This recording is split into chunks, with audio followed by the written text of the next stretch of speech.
How to add slide transitions in Google Slides. First, open your browser and type in slides.new. This will create a brand new Google Slides presentation for you. Now to add your slide transitions, follow these simple steps. First, let's make sure we have some slides to work with.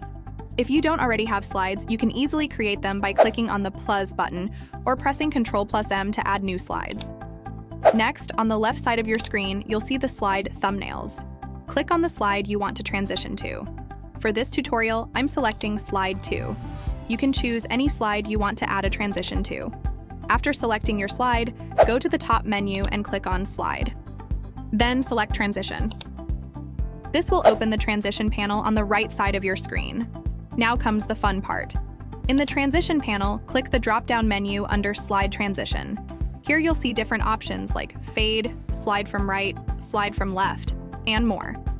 I'm going to choose Fade for this example, but feel free to select whichever transition you prefer. If you want the same transition applied to all your slides, you can click the Apply to All Slides button.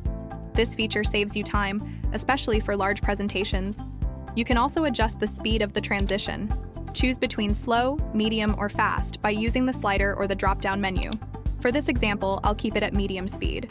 To see how your transition looks, click the Play button at the bottom of the transition panel. There you go. Now you can see how your transition looks in action.